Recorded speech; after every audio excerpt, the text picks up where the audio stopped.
돼서 살아나신 후에 세 번째로 제자들에게 나타나신 것이라. 아멘. 이제 요한복음의 이제 마지막 장 21장 부분을 우리가 보게 됩니다. 이제 예수님이 부활하시고 난 다음에 그 다음에 제자들에게 나타나셔서 계속해서 자신의 부활을 확인시켜 주셨다는 거예요. 부활을 확인시켜 줬어요. 만나주기도 하고 또 같이 대화를 나누기도 하고, 도마에게는 야, 네 손가락 가지고 여기 한번 넣어봐라, 여기도 한번 넣어봐라, 만져봐라, 그러면서 예수님 자신이 살아계셨다는 사실, 그리고 죽음에서 십자가에서 살아나셨다는 사실을, 죽으시고 살아나셨다는 사실을 확인시켜 주기 위해서 십자가를 예수 죽으셨을 때 그 흔적 그대로를 제자들에게 계속 보여주셨다는 거죠. 그러니까 제자들은 그 흔적들을 보면서 예수님의 부활 사실을 이제는 부정할 수 없게 됐다. 너무너무 막 놀랍고 어쩔 줄 몰라 하는 사실이 되었다는 거예요.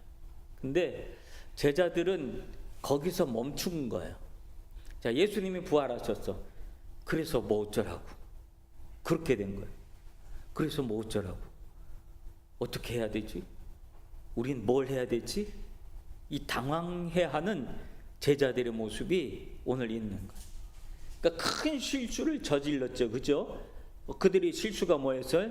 예수님을 다 배반하고 도망가 버린 그런 실수를 범했단 말이에요. 잘못을 했단 말이에요. 죄를 지었단 말이에요. 가룟 유다는 벌써 없어요. 왜? 가룟 유다는 벌써 예수님 팔고 난 다음에, 그 다음에 유다는 벌써 죽고 없어요. 자기 스스로 죽었어요.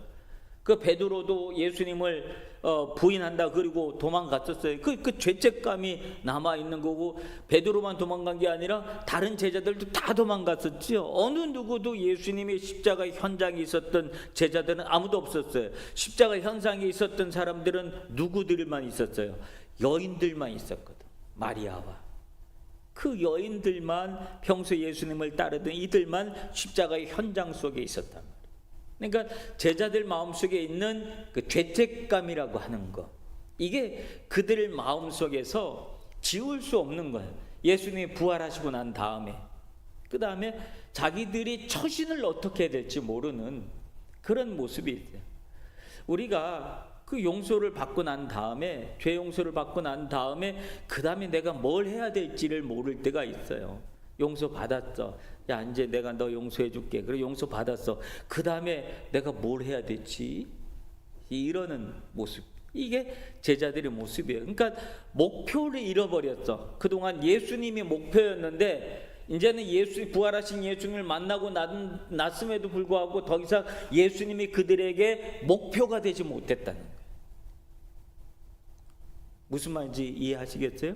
예수님이 목표가 되지 못한 그 사실에 대해서.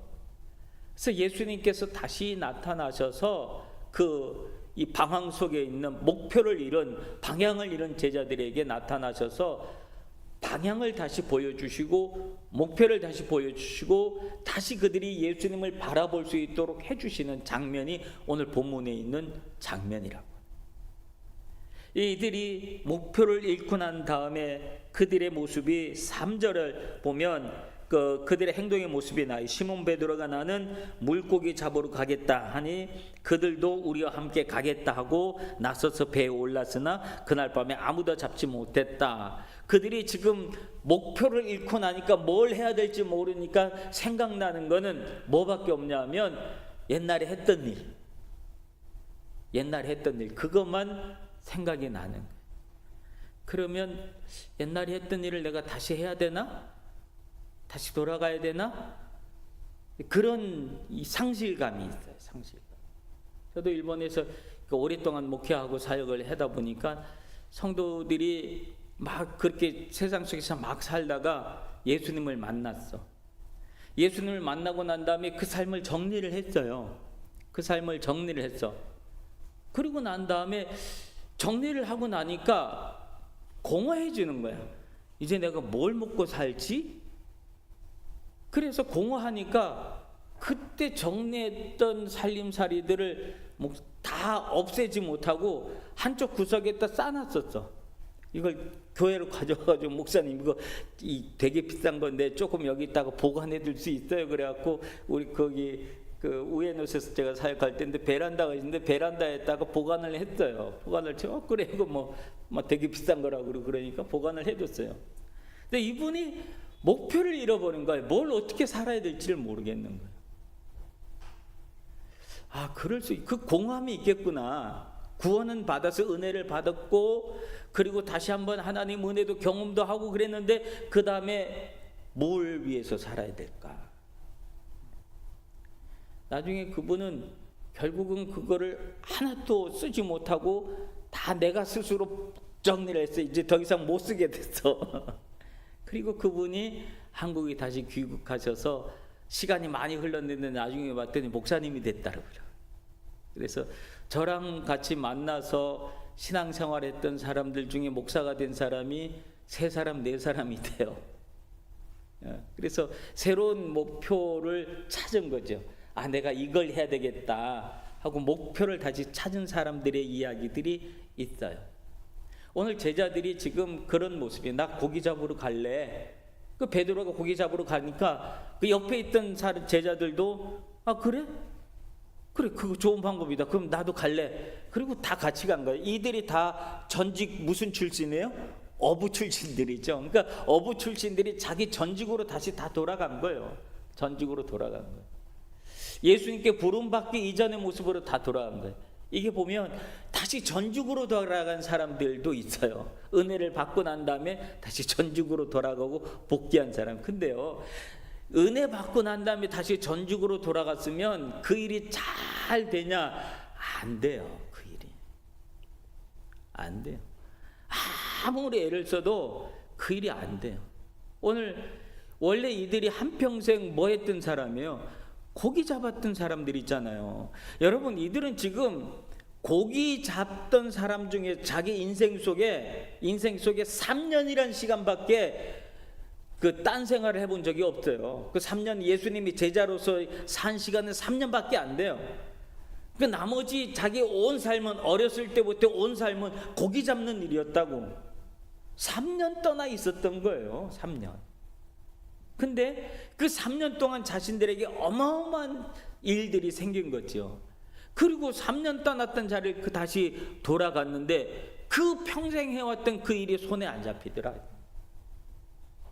손에 안 잡히네. 아무리 해도 밤새도록 던져도 손에 안 잡히고 고기가 안 잡히는 거예요. 왜 고기가 안 잡힐까요? 감각을 잃어버린 거예요. 3년 동안, 그 3년 동안 주님만 따라다니다 보니까 세상을 살던 감각이 잃어버린 거예요. 여러분, 우리가 예수 은혜 받고 주님만 따라다니고 주님만 섬기고 은혜 생활 하다 보면 세상의 감각, 내가 세상에 어떻게 살았었더라, 그 감각을 잃어버려요. 그 감각을 잃어버리면 세상을 다시 나가도 세상 속에 어떻게 살아가야 될지를 몰라. 그래서 다시 또 고민하고 방하고 헤매는 게 우리 인생의 모습이에요. 은혜 받고 난 다음에 세상으로 돌아가면 꼭 그래요. 그래서 세상에서 성공할 것 같죠? 성공을 못해요. 못해. 오늘 제자들이 성공을 못했어요. 한 마리도 못 잡았어요. 어쩌면 그래 한 마리도 안 잡힐 수가 있을까요? 그 현장에 예수님께서 다시 나타나신 거예요. 제자들이. 여러분, 예수님은 우리가 예수님을 만나고 방향을 찾았고 주님을 섬기고 따랐던 그 시간들 속에 하나님 제자들에게 예수님은 그들의 인생의 목표였고 방향이었고 목적이었고 그랬어요. 근데 그들이 예수님의 십자가의 죽음과 부활을 경험이라고 하는 시간을 걸치면서 제자들이 그냥 방향을 잃고 말았다는 거죠. 근데 그런 제자들에게 예수님은 다시 나타나셔서 다시 방향을 제시해 주시고 목표를 제시해 주시고 삶의 이유를 다시 알려주시는 분이 우리 예수님이신 줄로 믿습니다. 그래요. 주님은 그러신 분이에요. 그래서 제자들에게 나타나셔서 하신 말씀이 얘들아 너에게 고기가 있느냐 물어봐요. 이 말이 무슨 말이에요? 야, 세상에 다시 돌아가서 네 방법대로 다시 옛날처럼 살아보니 어떻게 살만하냐? 이렇게 물어보시는 거예요. 어떻게 살만하냐? 뭐 좀 있냐? 물어보시는 거예요. 제자들이 뭐라 그래요?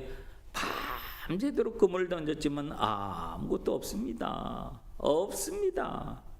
그때는 예수님이 6절에 뭐라 그래요? 그물을 배 오른편에 던져라. 그리하면 잡으리라. 이 말씀은 어디선가 들은 적 있는 말씀이죠. 이 말씀은 어디서 들었던 말씀이에요?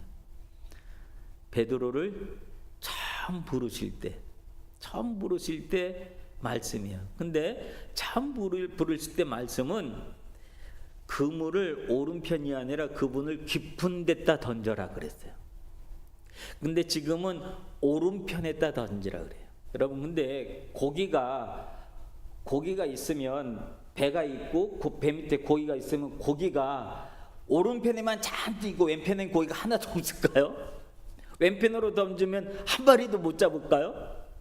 고기가 딱 그렇게 뭐 이게 딱 칼로 자른 듯이 이쪽에 오른편에 다 가 있고 한 마리도 왼편에 안 가 있고 그럴까요? 그런 내용이 아니라, 그래 네 말에 너는 내 말에 다시 순종해 보겠냐? 이 질문이에요. 다시 순종해 볼래? 뭐 왼편에 던지면 한 마리도 못 잡아요? 그럼 배가 고기가 그렇잖아요. 배가 위에 있고 그물이 밑에 있으면 무슨 고기가 뭐 오른쪽 왼쪽 가려서 서 있냐고요. 그렇죠? 지 맘대로 막 다니는 거 아니에요. 근데 지 맘대로 다니는 그 고기를 한 마리도 못 잡았는데 예수님이 오른편이라고 하는 방향을 설정해 준 거예요. 오른편이라고 하는 방향, 목표, 목적을 다시 설정해 준 거예요. 그랬더니 그 오른편이라고 하는 방향에 그들이 순종했다는 거예요. 오늘 우리에게 중요한 건 주님의 말씀에 순종하는 게 좋아요. 오른편이라고 합니다. 왼편은 뭐 어때서요? 왼편도 괜찮아요 라고 말할 수 있을지 모르지만 주님이 오른편에 있으면 오른편으로 서는 거예요. 주님이 이거라 그러면 그대로 하는 거예요. 주님 그거 말고 이런 방법도 있어요. 다른 방법들이 얼마나 많은데, 세상을 사랑하는 방법들이 얼마나 다양하고, 그런데 꼭 그것만이라고 그래요. 근데 주님은 뭐라 그러냐면 아니야, 오른편. 그러면 주님이 말씀하시면 오른편으로 던지는 거예요, 그물을. 그래야 순종하는 거예요. 왜냐하면 예수님이 방향을 설정해 주셨으니까. 이게 얼마나 중요한 것인지 몰라요. 그랬더니 그리하면 잡으리라. 그랬더니 어떻게 했어요? 이에서 던졌더니 고기가 많아서 그물을 들 수 없을 만큼 많이 잡힌 거예요. 어쩌면 그렇게 밤새도록 던졌을 때는 이게 무슨 엄청난 시차를 둔 게 아니잖아요. 지금 엄청난 시차가 한 마리도 못 잡고 난 다음에 그들이 아무것도 안 하고 있을 때가 아니라 못 잡았는데 주님이 오신 거예요. 그래서 물어본 거예요. 한 마리도 못 잡았습니다. 오른편에 던져라. 금방 한 거예요. 시간적으로 뭐 엄청난 시간이 흐른 게 아니에요. 고자리예요, 고자리. 그죠? 고자리라니까. 어떻게 그 자리에서 하나님 예수님의 말씀에 순종이라고 하는 그거 한마디에 이렇게 엄청난 일들이, 엄청난 차이가 벌어지냐고요. 너무 많이 잡혀서 그물을 들을 수 없는 거예요. 그러니까 그 그물수를 들 수 없는 딱 이 어부들은 이게 딱 당겨보면 손맛이라고 하는 게 있잖아요. 이거 얼마나 잡혔겠구나 라고 하는 거예요. 낚시하는 사람이 낚시를 포기하지 못하는 건 뭐냐면 그 손맛, 딱 고기가 딱 그 미끼를 딱 물었을 때 탁 당겨오는 그 가느다란 낚시실을 타고 바다 위에서 흘러오는 그 진동과 그거를 낚싯대를 가지고 오는, 자기가 손잡고 있는 것까지 오는 그 진동, 그걸 손맛이라 그래. 딱 잡았을 때 딱 느껴지는 그 느낌, 그 느낌을 잊지 못해서 그냥 낚시 한번 빠지면 밤새도록 가는 거예요. 주말만 되면 가는 거예요, 혼자서. 밤새도록 해놓고 혼자서 그것만 붙잡고 있는 거죠. 그 손맛이라고 하는 거 있잖아요. 어부들은 그런 거 있지 않겠어요? 그물을 던지고 난 다음에 딱 당겼을 때 그 묵직한 그 느낌이 벌써 다른 거죠. 그 묵직한 느낌은 예수님이 제자들을 처음 불렀을 때 깊은 곳에다 그물을 던져라 했을 때 딱 느꼈을 때 그 느낌과 똑같은 거죠. 그때 처음 불렀을 때 그 느낌을 가졌을 때 깊은 곳에다 그물을 던지라 그랬을 때 그 엄청난 고기가 잡혔을 때 베드로는 그 사실 앞에서 어떤 사실을 알았는 줄 알아요? 내가 죄인이라는 사실을 고백했어요. 예수님 앞에 와서 주님 나는 죄인입니다. 나를 떠나소서 이런 엉뚱한 고백을 했어요. 왜냐하면 내 힘으로 그렇게도 안 됐는데 주님의 말씀 한마디 어쩌면 이렇게 달라질 수 있습니까? 당신은 하나님이십니다. 당신은 하나님의 아들이십니다. 그 고백에 그래서 나는 죄인입니다라는 고백이 금방 나온 거거든요.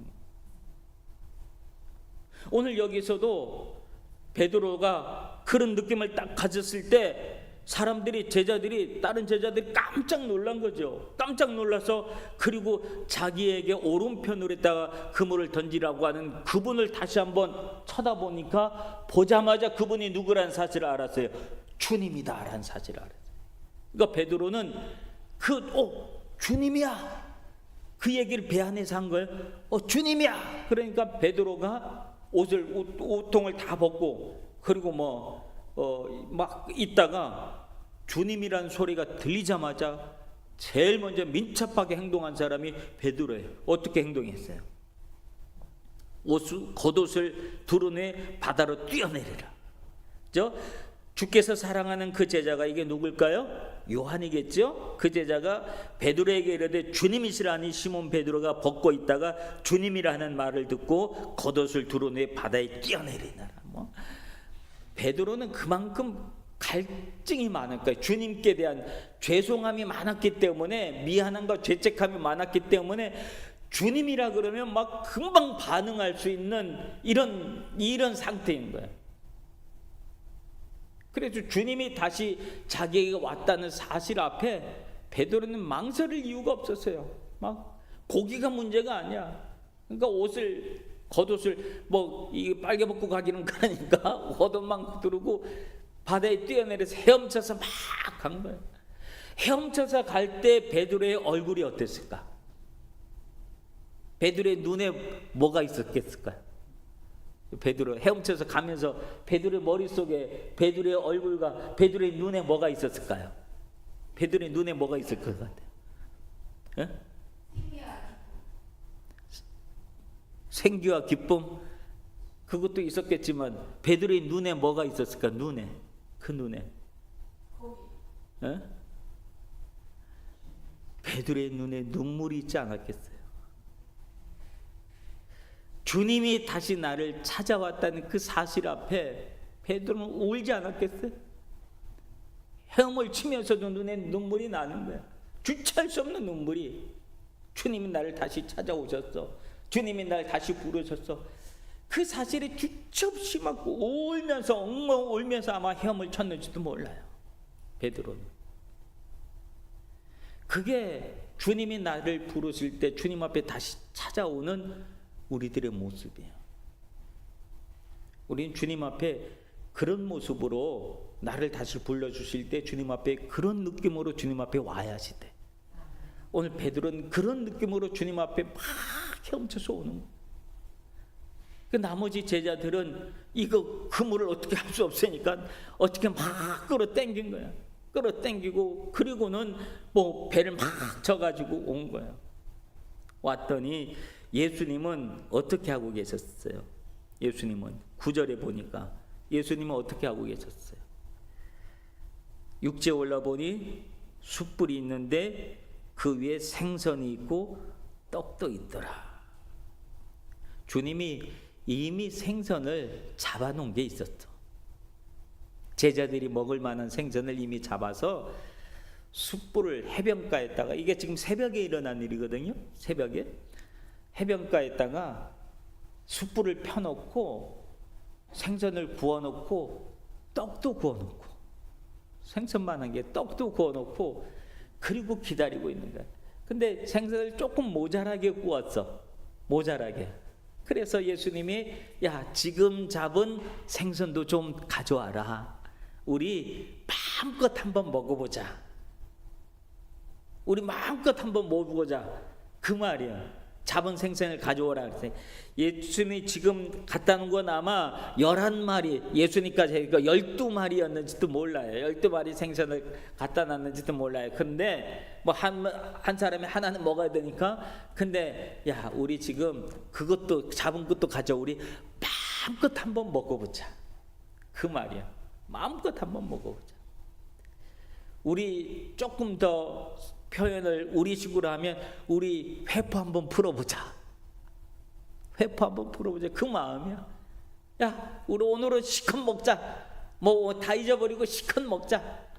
그 마음으로 예수님은 이미 아침에 새벽에 숯불을 펴놓고 고기를 구워놓고 떡도 구워놓고 추위 속에서 떨고 있었던 제자들을 불러들이고 있는, 와서 몸도 녹이고 그러라고. 그러니까 제자들이 막 왔어요. 와가지고 예수님 주변에 몰려 앉은 거야. 몰려 앉았는데 그 고기를 잡아왔으니까 고기가 너무 많이 잡혔는데 이게 도대체 몇 마리야? 그리고는 세어보기 시작한 거야. 그 세봤더니 몇 마리라 그래요? 153마리다. 153마리가 잡힌 거예요. 그것도 고기가 잔잔한 고기가 아니라 큰 고기가 153마리가 잡혔다. 주님의 말씀에 순종했을 때 오른편에다 던져라라고 하는 이 말씀 한마디에 순종했는데 어쩌면 이렇게 엄청난 고기가 잡힐 수 있었냐. 이 153이라는 숫자, 이 숫자가 참 특이한 숫자가 됐죠. 그래서 우리 그 얘기 알죠? 모나미 볼펜 알죠? 모나미 볼펜 안에 숫자 153 숫자 적힌 거 알죠? 그 숫자가 바로 이 숫자래요. 모나미 사장이 예수님 만나고 은혜 받고 주님의 말씀 순종하고 축복받고 난 다음에, 그리고 난 다음에 헌신하고 주님을 섬기어서, 그래서 여기다가 볼펜에다가 153이라는 숫자를 적어놓고 그걸 자기 신앙 고백으로 적은 거예요. 사람들, 일반 사람은 도대체 153이 뭐야 모르고 막 썼지만 그 볼펜에 자기 신앙 고백을 숫자로 적어놓은 거 있죠.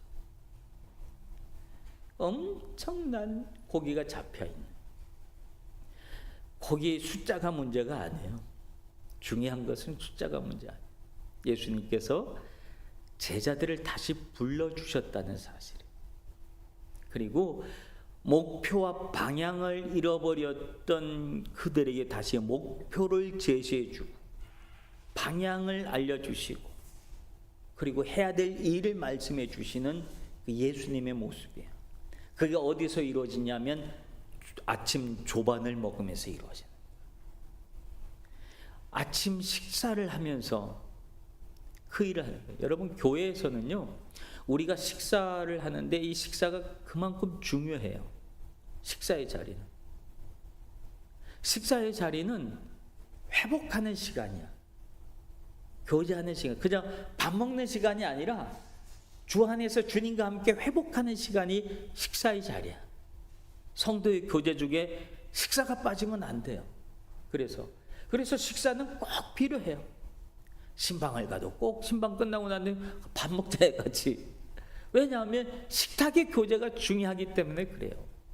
식탁은 그만큼 하나님의 은혜와 하나님의 축복이 있고 서로 교통이 있고 교제가 있고 그런 곳이에요. 와서 조반을 먹으라 라고 하는 이 말씀이 12절에 예수님께서 이르실 때 와서 조반을 먹으라, 와서 조반을 먹어라. 아침을 먹자. 우리 같이 아침 식사하자. 같이 밥 먹자. 실컷 먹어보자. 내가 고기 구워놨지만 너네들 잡은 것까지 더 가지고 와. 우리 실컷 한번 먹어보자. 먹고 힘내자. 다시 낙심해 있는 제자들에게 다시 힘을 주는 말씀이에요. 용기를 주는 말씀이에요. 다시 그들을 일으켜 세워주시는 말씀이에요. 와서 조반을 먹으라. 뭐 야단을 치고 막 강한 메시지를 던지고 그러는 게 아니에요. 같이 밥 먹자, 그 말씀 한마디 하시는 거예요. 같이 밥 먹자. 밥 먹다 보면 회복이 되는 거예요. 오늘 밥 먹다가 회복된 사람, 생각나는 사람 누구 한 사람 또 있는데, 생각나는 사람 있어요? 밥 먹다가 회복한 사람 누가 있을까요? 밥 먹다가 회복한 사람이 있어. 영적으로 회복한 사람이 있어. 생각나는 사람 누가 있을까? 한번 얘기해봐요. 대충 통밥 잡아봐. 삭개오. 예수님이 그렇게 보고 싶었던 삭개오. 근데 삭개오는 어떤 사람이었어요? 죄인 중에 죄인이었잖아요. 아주 사람들이 삭개오를 얼마나 싫어했어요. 세리장이니까 세리를 너무너무 싫어했는데 그 중에 장인이 얼마나 싫었겠어요. 그랬는데 예수님께서 삭개오에게 뭐래? 야, 오늘 니네 집에 좀 유해해야 되겠다. 그러고 난 다음에 삭개오가 막 난리가 났어요. 오늘 예수님 자기 집에 오신대. 그러니 삭개오가 난리가 났지. 막 흥분해서 자기 집에 들어가서 막 밥상 차리고 막 난리, 있는 건 없는 거 다 꺼내고 난리가 났어요. 막. 근데 예수님이 같이 시큰크하고 식사하고 교제하고 난 다음에 예수님이 삭개오를 보면서 뭐라고 그랬냐면, 이 사람도 아브라함의 자손이다. 이 사람도 아브라함의 자손이다. 사람들은 다 죄인이라고 손가락질했어. 다 죄인이라고 손가락질했는데 예수님은 죄인이라고 손가락질 안 했어요. 뭘 가르쳐줬어요? 이 사람도 아브라함의 자손이다. 너희들은 이 삭개오를 우습게 여기고 죄인으로 여기고 무시하고 그렇게 했지만은 아니야. 이 삭개오 아브라함의 자녀야, 자손이야. 그 말을 하게 되는 일은 뭐냐면, 삭개오가 밥 먹다가 예수님하고 같이 밥 먹고 식사하면서 너무너무 행복해서 했던 고백 때문에 그래요. 그 어떤 고백이에요? 회심의 고백이야. 결단의 고백이야. 주님, 내가 누구하고 내 재산의 반을 나눠서 가난한 사람한테는 나눠주고요, 내 누구한테 억지로 뺏은 거 있으면 4배나 갚겠습니다 라고 하는 그 말이 뭐냐면, 내가 죄를 청산하겠습니다라는 이야기거든요. 내가 이제 죄로부터 돌아서겠습니다라고 하는 고백이거든요. 그 죄를 청산하고 돌아서겠다고 하는 그 결단을 통해서 예수님은 그 삭개오에게 이 사람도 아브라함의 자손이다 라고 하는 말씀을 선포해 주신 거예요. 하나님의 자녀됨을 회복시켜 주신 거예요. 밥 먹다 보면 이런 기적이 일어나는 거예요. 이런 역사가 일어나는 거예요. 그러니까 우리가 밥을 잘 먹어야 돼. 밥을 잘 먹어. 밥의 내용이 중요한 게 아니에요. 밥의 내용이 중요한 게 아니라 뭐가 중요해? 그 밥상이 중요한 거예요. 밥상에 둘러앉은 게 중요한 거예요.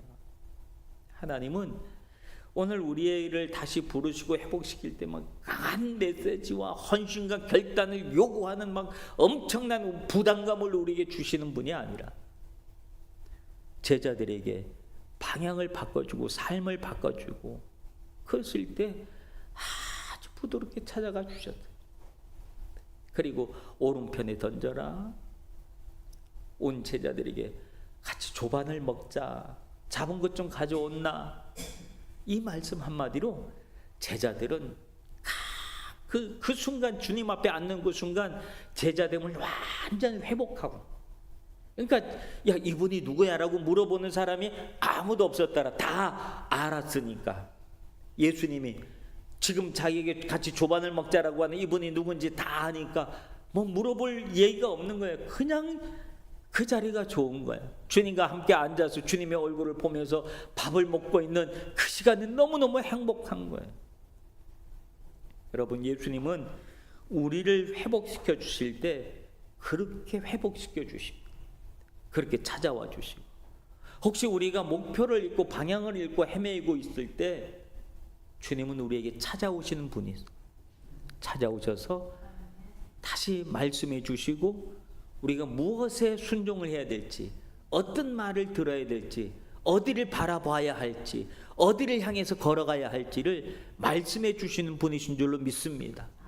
그 주님을 바라보고 우리에게 주어진, 우리에게 찾아오신 그 주님의 말씀 우리가 순종하며 주님과 함께 동행하는 이 한 주간 되어지기를 주님의 이름으로 축원합니다.